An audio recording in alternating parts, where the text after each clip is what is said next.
Hello, everyone. Welcome to the Daily Grind. My name is Kelly Johnson, your fun and friendly host. We are on episode 4 of season 2, the very best one yet. Shout out to my podcast team, Ambiguous Network. Where to find more about the network, head over to ambiguouspodcastsolutions.com. If you're interested in joining the network, reach out to Will Tershuk and his team. Support for this Daily Grind episode comes from Blake's Seed Base, made with seeds and fruit and free from common allergens. Blake's Seed Base makes snack bars everyone can enjoy. They're insanely delicious and great fuel for your daily grind, so you can #seed your passion. Learn more at blakeseedbase.com/daily20. If you're a new daily grinder, listen to our pod, or have been grinding with us since season 1, feel free to check out our journey so far and share your feedback with us. Get us on the map, help us grow, share this episode with a friend, and tag them on social. And give us a rating and quick review on Apple. Virtual high five to you in advance. Since the season started, I've been providing a fun fact to kick off our show, Fast Facts with #KellyFast. So just before we go live with our special guest of the day, here's our fast fact about today's theme, education and learning. So actually this past year, fall of 2019, there's about 56.6 million students that attended elementary, middle school, and high schools across the U.S., and about 19.9 million students attended colleges and universities as well. And then finally, there was about 3.7 million teachers in the fall of 2019. So these are fast facts provided by the National Center for Education Statistics. Allows us to see the numbers and help us visualize how many students are enrolled on an annual basis, and thus the importance of education just in the U.S. That go through this process. So that's just some fast facts to think about.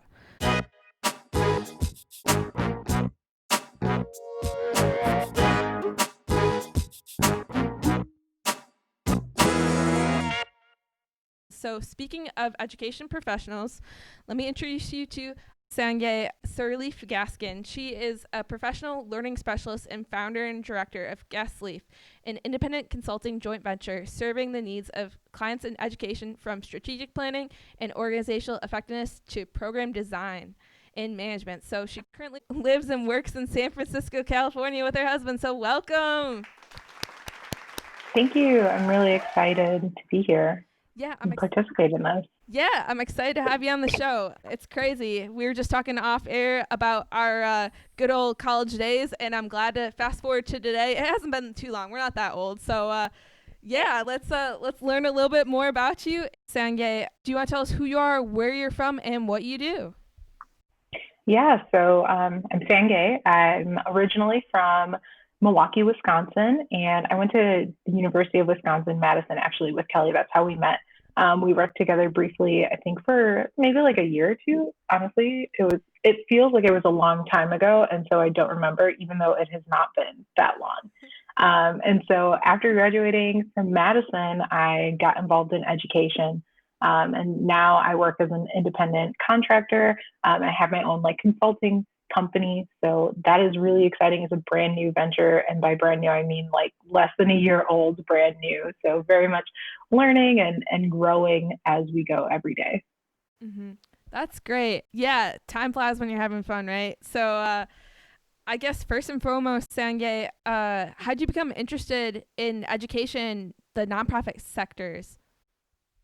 Yeah, so in college, I majored in sociology, and I was really interested in sociology and just the study of people and groups and culture, and some of the societal issues that we face. And through that process, I kind of started recognizing that a lot of these larger scale societal issues could be traced back to education as the common thread, as to where we tend to fall off path, or where these inequitable opportunities come into play. And for me, I figured, well, I knew that I could go the policy route. I knew that I could, get involved with law. And initially, I actually wanted to be a lawyer or be a politician, or somehow be involved in the legislative process. However, because I recognized that so much of it was connected to education, I didn't want to be somebody who went into education policy without having ever set foot in a classroom, without bringing too much politics into this. I mean, we see what that does, right, to the education system. When you have folks who have never been in a classroom, who don't know the day in and day out of being a teacher or a student or a staff member at a school, making decisions for those folks. So for me, that was what influenced my decision to move into education. And then as such, because I wasn't an education major, I was like, well, how am I going to jump into education and not be an education major? I didn't make this decision until probably junior year of college. And so I learned about Teach for America through some folks that I knew who had applied, and they were all really convincing me to apply. And I spoke with the executive director in Milwaukee just to like get more information. My older sister also is in education, and I just asked them, like, what does it look like? What steps should I be taking? What's this process like? And applied early my junior year and got accepted, which was really exciting. So that gave me like a full year to really think about even more, are you sure this is what you want to do? How excited are you? And from there, just kind of went with it and spent 2 years teaching in Phoenix, Arizona as a Teach for America core member. I taught 5th grade, and then I moved out to the Bay Area and taught science at the 6th grade level for 2 more years. And that both of those were such unique experiences that really shaped how I view education, that really shaped my interaction with the system, and just like my approach in general to education. They shaped it so greatly. That's really interesting. Do you think like your sister or your family had like influence on you studying education, or just you, again, you touched on like networking too. So talking to the executive director for Teach for America and talking to all different people. Do you think people in your surrounding had an influence on what you ended up doing too, or going in that direction? For sure. I mean, I joke that so I have, how many sisters do I have? 3 sisters. And I have a lot of sisters. So my most immediate older sister, she's 5 years older than me. I joke that I've kind of like followed in her footsteps. Like she got glasses when she was in, I think, 2nd or 3rd grade. And then I got glasses when I was in 2nd or 3rd grade. She played the violin, so I played the violin. Like we just kind of followed one another, or I followed her footsteps in that way. She went to Madison, I went to Madison. We both were a part of the same scholarship group. She majored in sociology. I majored in sociology. She joined City Year and went into education through that realm. I joined Teach for America, went into education through that realm. So kind of like seeing her passion unfold in that way highlighted for me, like, this is something that I could do. This is something that excites me. We were able to have conversations about what it really looks like, what's happening, the things that were upsetting to her were also upsetting to me. And I think just having seen her walk that path and kind of like lay the groundwork showed me, okay, this is something that you're able to do. And it's something that is attainable. And not only that, something that you're passionate about. That's cool. I like it. Having like, we've had a few guests on the show too, just having like a sibling, I wouldn't say in your case like a rivalry, but someone to help motivate you, which is important too. And again, someone that you can ask questions to, get outside your comfort zone, learn about something that you're further going to do down the road, which is really exciting. You're our first Teach for America, have been a Teach for America Corps member on the Daily Grind. For our listeners out there that don't have a background in that, or have only heard about the program but not really talk to someone like yourself that's gone through it, can you tell our listeners more like what's the process behind it? And like, because you're first located in Phoenix with that program, right? Mm-hmm. Yeah, so Teach for America, when you become a core member, it's a 2-year commitment that you make to teach in a school, and the schools are typically placed in low income or high need communities. So communities where people may not initially elect to teach, right, given the choice, but there are communities that need high quality teachers. And so Teach for America serves to be this bridge to connect high quality, very effective teachers to the schools and students that most need them. And it's a really quick turnaround. It's a very transformative program, I'll also say. I know that there are naysayers of Teach for America, right? Everybody has their things that they like and things that they dislike, but what I have said and what I will always say is Teach for America is stepping up and filling a void and filling a need. There is a severe teacher shortage across the nation. And so until that is no longer true, I personally will not be speaking negatively about this organization because they are filling a need, right? We have students who need good teachers. And if we have an organization that is willing to step in and fill that gap so that one day all students can have a high quality education so that we can close that opportunity gap, then I think that we should 100% not only be working to fix the problem that is the teacher shortage that is, leading to this opportunity gap, but also we should be supporting and lifting up organizations that are doing the work to recruit, train, and retain a diverse workforce of teachers. Yeah, really well said. And even in my fast facts in the introduction, we have like 10 times plus multiple in regards to the number of teachers out there and the number of students out there, learning. So that doesn't even, I didn't even dive into the details in regards to what type of teachers there are, if it's public or private, things of that nature. There's tons of statistics out there, but like you said before, it's really important, higher education, and even coming from, the elementary level all the way up. I think it's really important in today's age, having that education, be able to, after you graduate high school, pursue college, whether it's a 2-year college, a 4-year college, things of that nature, whatever fits your own background or whatever you're interested in, and then further, again, becoming a promising future leader out there in the world, making a difference. So like I mentioned, you were first located in Phoenix with the program, and then you moved to San Francisco, and then were involved in a few different roles. Like, what was your aha moment to becoming like an independent contractor and like what you do today? So after Teach for America, tell us more. Oh my gosh. So this was so serendipitous. It's wild because it was not in my plan to become an independent contractor. I knew after 4 years in the classroom, I kind of, had this come to self moment. And I was like, you know what, let's take a step back from teaching.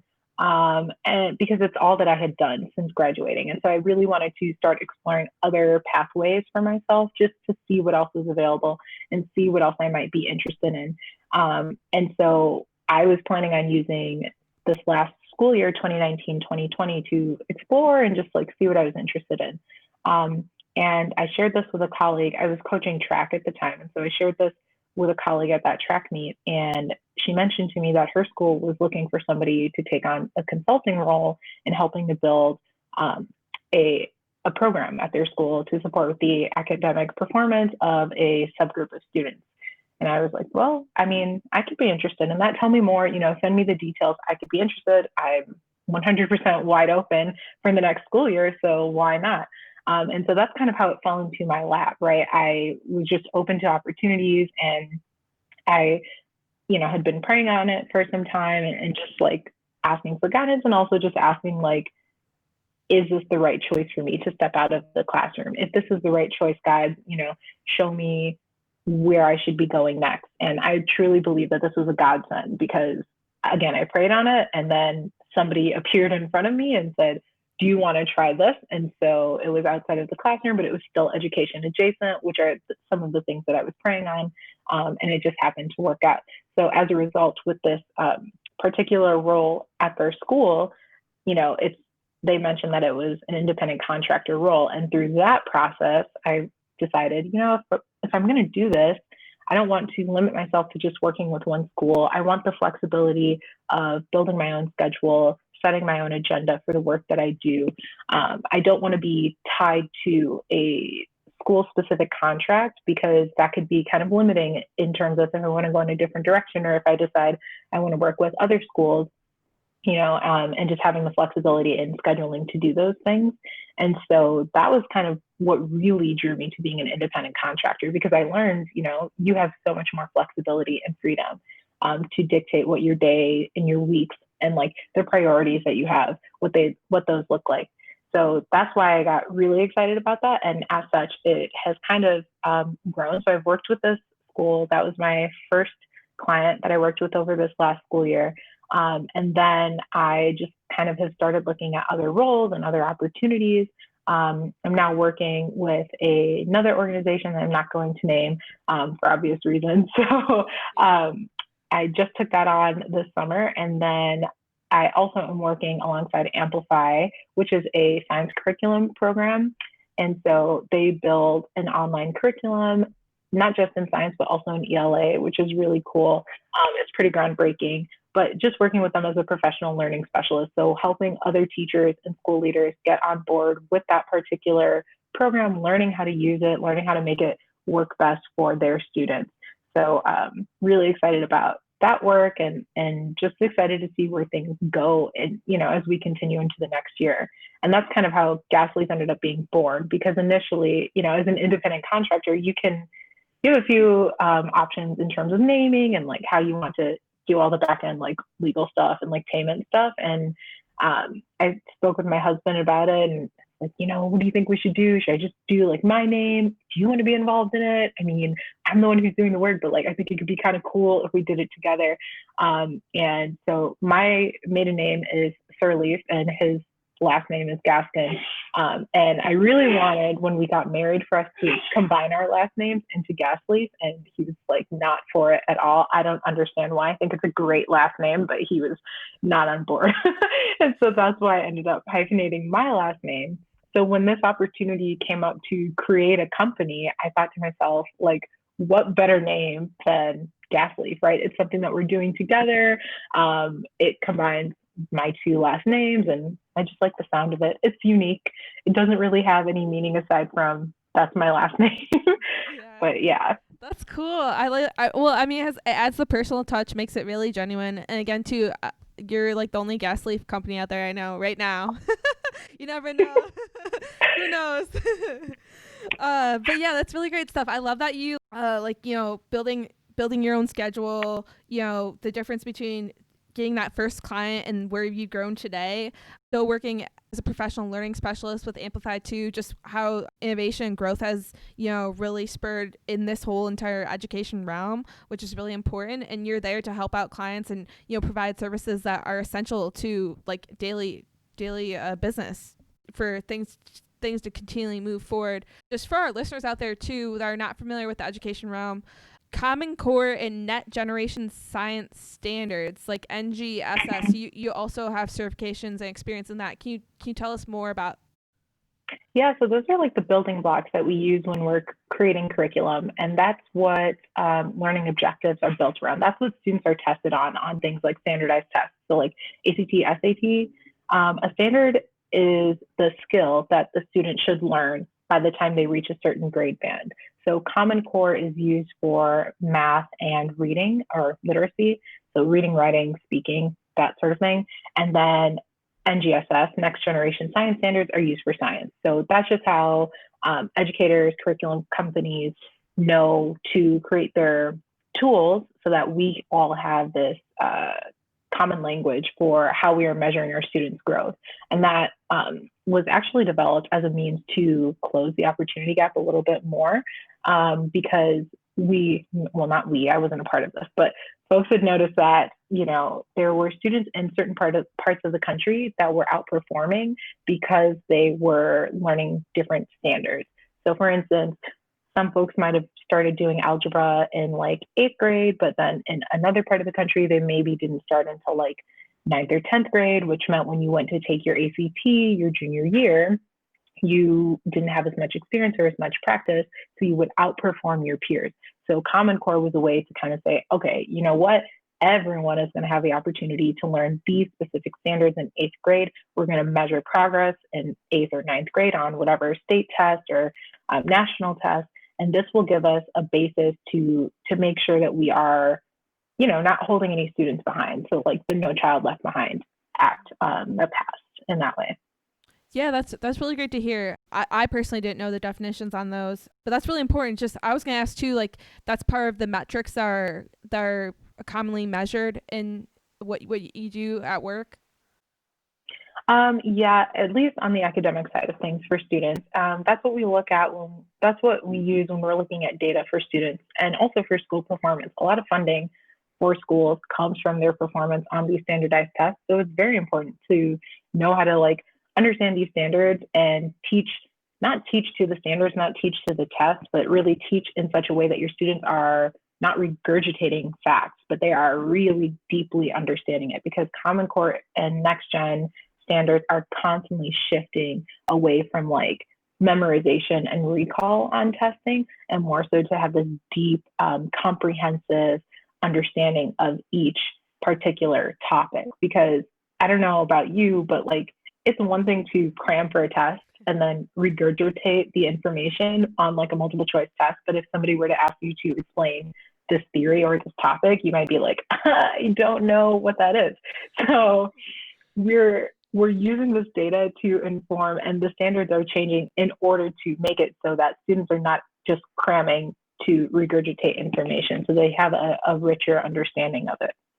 So I think education is changing at a very fast pace, like constantly, because we're constantly evolving with data. We're constantly evolving with, new trends for students, what works for their learning, what doesn't work for their learning. And especially now, we're going to have to make big shifts with online learning, because online learning doesn't work very well for everyone. And so teachers are really finding themselves in this place where they may be used to teaching face-to-face or doing a lot of hands-on activities, which do help to solidify the understanding for their students. But now we have to figure out, how do we translate this online? And that's kind of what I'm here to help with, is finding a way to bridge the gap between what you were doing face-to-face and how you can do that online, so that your students are still getting excited about what they're learning, and they're still motivated to learn, and they're still fully grasping the concepts that you're trying to teach them. Yes, really well said there, Sangay, in regards to just, the continuous learning, building that base early on in their childhood, and then being able to, focus on those study skills, or just not just, cramming for a test or exam, but being able to, build that base, and like build more of a wider skill set, so they can, achieve what they want to get out of high school, or post college, or things like that in education, which is really great. And then number two, your business fills that gap, which is so important in today's age. Like you mentioned, fast-paced environment, things are changing, and with your experience, you're able to share your knowledge and help out people in that industry, which is really important, I think, to help promote innovation down the road. Because who knows, for sure 5 years from now, things are going to look probably completely different in regards to how we learn from a youth age as well as adulthood too. Like in college, lots of e-learnings. My MBA program that I'm currently doing is 100% online, so that's probably completely different 5 years from now. So lots of things are happening in this whole realm, and that's why I wanted you on the show. And you're hands-on right in front of this right now. So I guess too, how have you used your education experience to help leverage becoming like an entrepreneur now? I think honestly, just being open to learning constantly, because I didn't study business in undergrad, so a lot of this I had to learn by doing a lot of Googling, and like consulting a handful of different folks who are more knowledgeable on this subject than I am, and asking a lot of questions, and not being afraid to ask questions, even if it seems like a dumb question, just asking it anyway. So like I mentioned, I have older siblings they're doing similar things. One of my older sisters is working at a private practice. She is a nurse practitioner married to a doctor. And so they have a private practice, and I ask her a lot of questions like, what does it mean to be a small business? What should I be concerned about with taxes? How do I file with like the IRS? How do I get an EIN? What is that? Do I need one of those? Like all of these different questions. And so she was very helpful in just understanding more of the like business side of things. And I have a brother who's a lawyer, who I would send any legal jargon that I was like, I don't know what this means. I need you to explain this to me. Or as I'm drafting contracts, sending them to him to proofread for me, give feedback to me. So I say I'm very blessed that in my family, I happen to have people who are very knowledgeable about the work that I'm trying to do, and they can help guide me and give feedback in that regard. But definitely, I think going to medicine, there's this idea that we should be constantly bettering ourselves, that we're constantly like being open to learning more things and learning from the best. And so that's what I'm spending my time doing. I don't want to feel stagnant. I don't want to feel like I can't grow my company because I don't know how to do something. And so I want to feel ready and prepared and open to asking those questions, and to find the answers that I need in order to continue to grow, or just to develop and become better myself. Mm-hmm. Yeah, really well said there. Also have in regards to starting your own business, do you have advice for our listeners? You provide a lot of key takeaways already through this episode, but just like the thought process behind of like creating an idea into something more. hmm So I think for me, like I mentioned, it really just came to me. It wasn't something that I sought out. But I think for others, it may be just that, like looking at what is something that you're really passionate about, what's an area that you're really passionate about, and then zeroing in on what is a problem or what is a challenge that this particular group is facing, and where do you fit into that? Because you would be the intersection of that, right? So for me, my passion is education, and I also happen to be pretty good with like operations and logistical things of that nature, and planning. And so I noticed that there were a handful of schools that I thought could just do a better job with their organization, with their planning, and things of that nature. And so that's kind of the intersection that I saw that I fell into.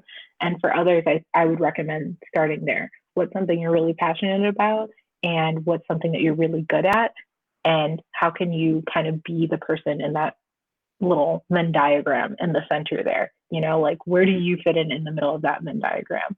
Mm-hmm.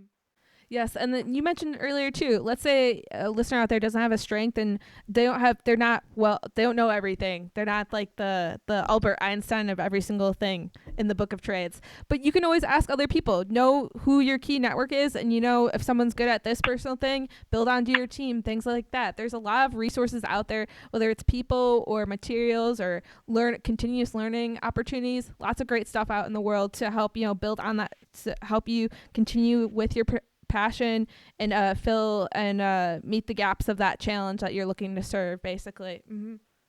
Yeah, that, and also I think it's very important that everyone has a hype person in their circle.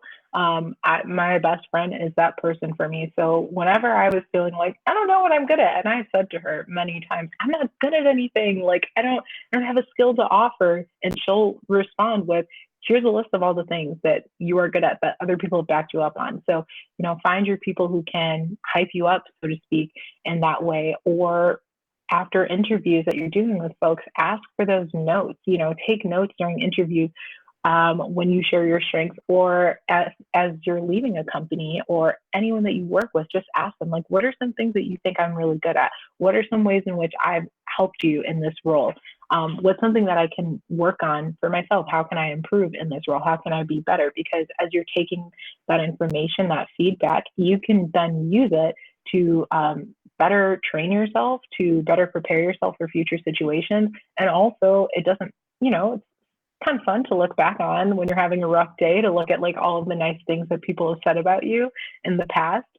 Because we all have those moments where you may feel a little bit less confident. And so I think it's important to have those, like a jar of warm fuzzies, if you will, that has just really nice things and reinforcements of the skills that you do have. Mm-hmm. Yeah, really well said there, Sangay, in regards to just, your hype person or your spirit squad we said on the podcast earlier, or just like someone that can, help supporters, and vice versa too. You can be the hype person to another person that's looking to start their own business or in a different industry.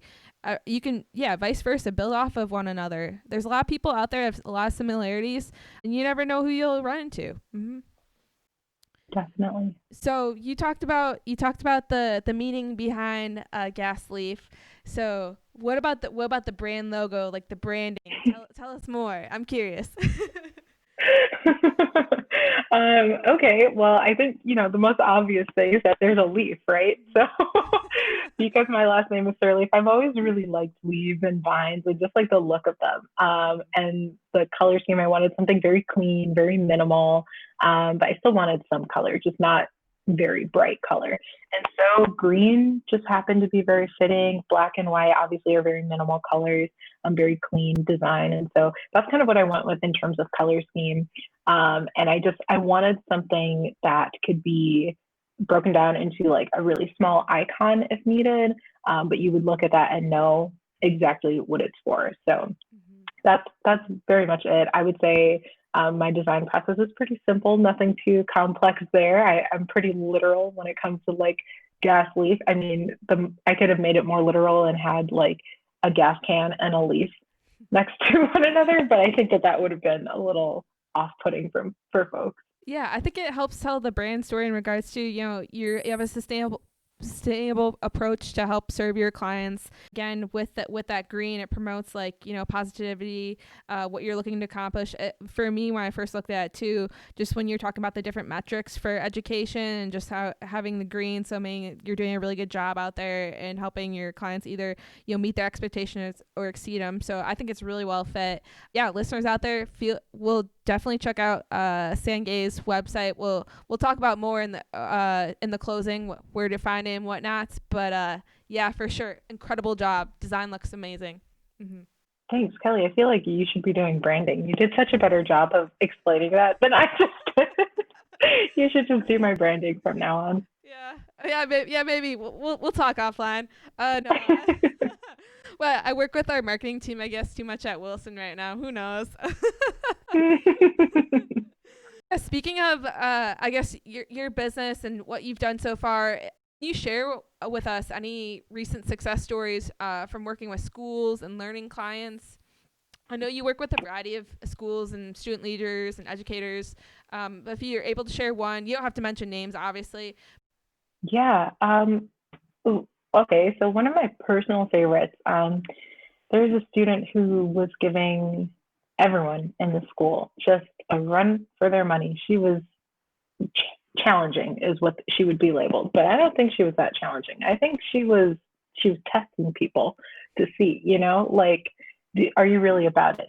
So kind of went in, and when I went to the school, I interviewed everyone, and it's like, so, what are your big push points? Like, what are some areas that you want me to focus on?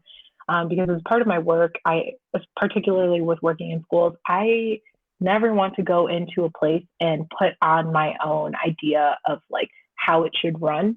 Because when you take in your own system or your own culture to a space and tell other people to fit to that when they've had their own existing systems or culture, it just doesn't work. So I wanted to really learn from other folks what has worked, what hasn't worked, what are some like key levers that you'd like focused on, and how can I support you there? And the majority of the people who I spoke with were like, this girl, and they named her by name, which was very shocking to me. So I did these interviews in like the first 2 or 3 weeks of the school year, and I had never met this girl, but I knew her. I knew her name. And so at this point, I was terrified. I was like, oh my gosh, like she's a menace. I'm sure she's terrifying. Everyone says all these things, and everyone seems like they're shaken to the core when they engage with her. And then I met her, and this girl is like 3.5 feet tall. Like she's the smallest little thing, a fourth grader, just like the cutest thing ever. And I'm looking at her like, you've got to be kidding me. Like, why are people thinking that you're so menacing? So I spent some time getting to know her, just trying to understand, like, what is it about you? Is it you? Is it the system? Like, where do I really fit in this? And just understanding, like, again, how to better support this school. And after spending many days with this young lady, eating lunch, playing games, calling home, talking to her stakeholders in her life, just learned that, number one, she is one of the sweetest children that you'll meet. But number two, we needed to create systems that would work for all the students in the schools. The systems that were currently in place were not working for her, which meant it was not an effective system. If it doesn't work for one of your students, that means it's not a good system, and you need to change it. You need to find something that your students can move freely within and are not as restrictive. But not only that you as a staff can hold one another accountable to, and just like follow up with one another in that way. So worked with her team of like teachers and staff members, and it's a pretty big team. So her direct teacher, her specials teachers, school leaders, counselors, just to see like what are some things that we can all do to make sure that she is best supported, so that we don't run into these issues of her being a menace or whatever other mean things they would have to say about her, which I don't think that she was a menace in any way. I think that we were just ill-equipped to support her. And so through working with her, I was just really happy, even though we didn't get to finish our school year together. I was really happy because I think that we started to see changes in her behavior, in her attitude towards school, and her attitude towards other people that came because we were willing to stop and listen and shift when needed to meet her needs, but also do so in a loving way, because some of the issues were that we didn't have clear disciplinary structures in place. And so there was a lot of confusion and a lot of, well, this person says I can do it, but you say that I can't. So I'm just going to do what I want. And that's where it seems like she was being challenging. But it was just that people were not aligned with one another on their expectations for her. So through this whole team becoming aligned in their expectations and just like having more open conversations and like really sitting down with her stakeholders to create a plan that worked for her and including her in those conversations, I think we were on the path to having a more positive outcome for her at the school. And she also ended up being like one of my favorite kiddos to work with because, again, like she's just a really sweet kid when you do get to know her. Even if you have met her just one time, like you can see she's very charming and has the ability to be really loving. So yeah, she's one of my favorites to work with. Great. That's really cool. I think it's really interesting as well. Just kind of, you talked about like team alignment, just having more effective communication across different teams or different key stakeholders, things of that nature. I think that's really important, not just education, but across industries in the workplace in general, just to make stuff become more efficient, more effective with the approach.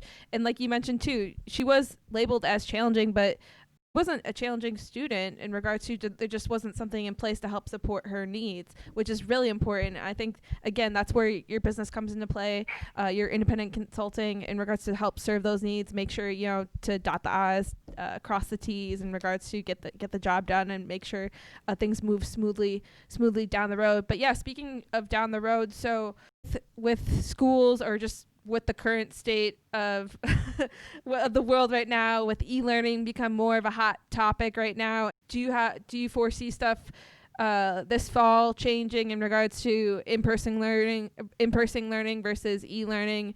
And how is that, like, we were talking off air in regards to some of the clients that you used to see in person, but now that's probably shifting to more Zoom meetings.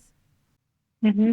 Yeah, so at least in the Bay Area, we're pretty much not doing in-person gatherings through fall for schools. There's, like I mentioned, there's a teacher shortage across the nation, which means larger class sizes. And so given the way that COVID-19 is spread, we can't exactly have in-person sessions with class sizes of 25 and up. It's not healthy for students. It's not healthy for staff members. So in the Bay Area, most schools are moving to online, at least for the fall, and then reevaluating what that looks like. Now, they did have the opportunity to test run that, if you will, in the spring. In mid-March, the schools that I've worked with sent home Chromebooks, sent home hotspots or tablets with students and families so that they're able to access their learning. But I do believe that most schools will be starting to look more for either curriculum that they can use online. And I think that's a shift that we're going to see with other traditional curriculum companies, is finding out ways to take the typical like textbook or like face-to-face instruction and translate it online.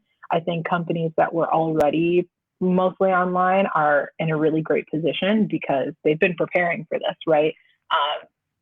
For instance, Amplify as a science company, like their online curriculum that you can teach face to face, but because the entire platform is online, at least for middle school, you can assign that to students at home to do and kind of like do a Zoom check-in with them. And so I think that's something that we'll see a lot of curriculum companies starting to shift into.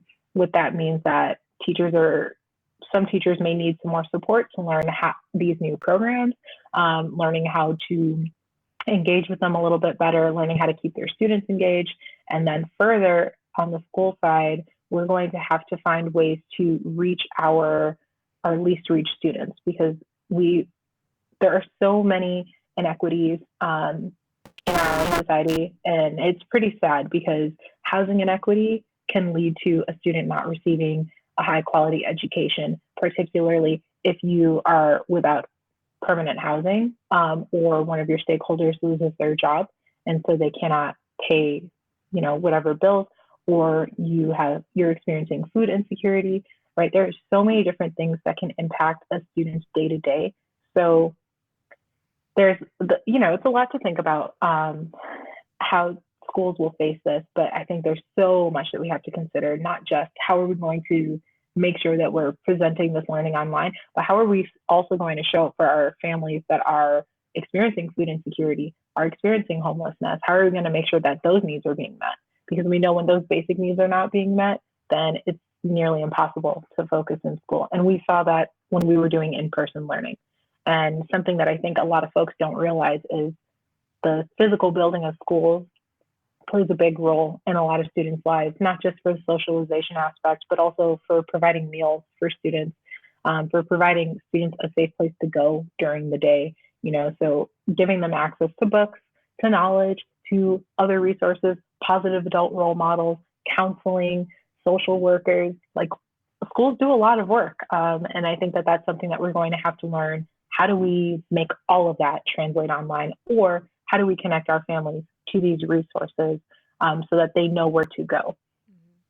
Yeah, really well said. Really great insights, Sangay, in regards to what's going on in today's age and what's going to happen this upcoming fall across the U.S. So really interesting. Thank you so much for providing that insight, all the different factors that play in a role in regards to what the impact the schools being closed to switching to online learning has on those inequitable families.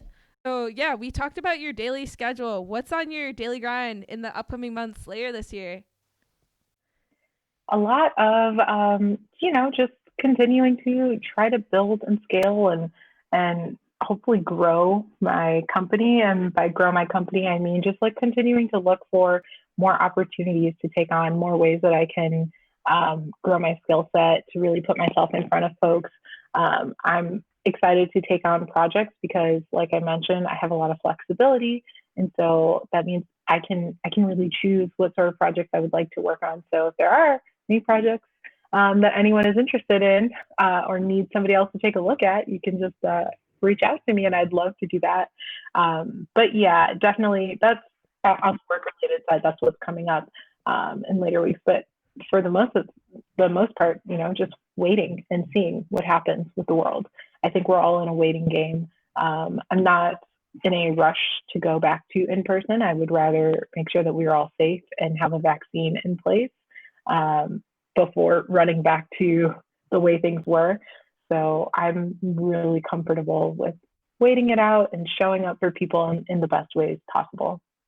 Definitely. There's a lot of things that are still fluid at the moment in regards to from learning to just, everyday business, daily life, getting groceries to, going to the library, things of that nature. Myself too, like I was looking to hopefully travel, but I'm still kind of waiting it out until things kind of are more secure and we have more knowledge of what's all going on. But yeah, let's go more on the motivational side.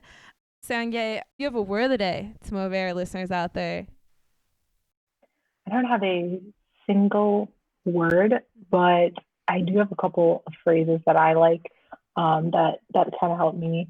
One is protect your energy, and I think that's so critical, especially now when everyone is home and online.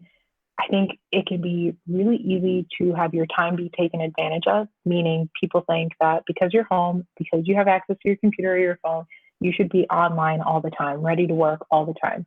And I don't think that's the case.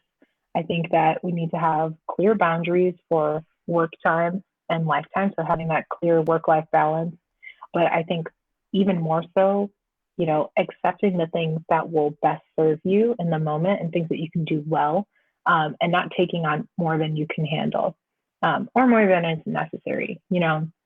Work is it's important that we do it. Obviously, we need to make a living, but I also think that it is not the only thing that defines who we are.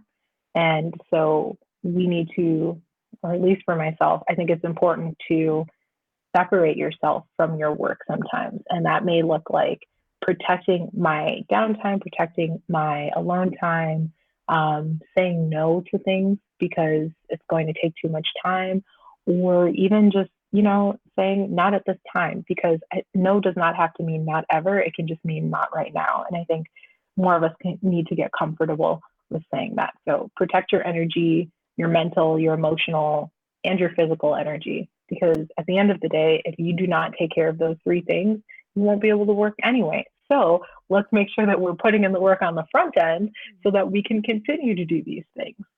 Really well said. More than just a word of the day today, for sure. Key takeaways.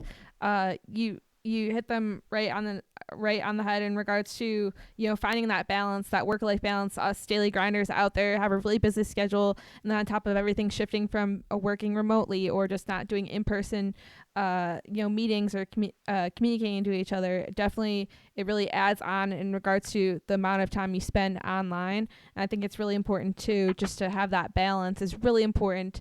I myself, I like to de-stress and do stuff off the computer. So I think that's really important. Again, you mentioned it, simple as it is, but you can't work 100% if you don't take care of your body, whether it's physical, mental, social aspect, like all the things. So really important for our listeners to hear out there. Also, with this podcast coming to a close, Sangay, if our listeners have questions, comments, they want to get in touch with you, how can they do so after the podcast?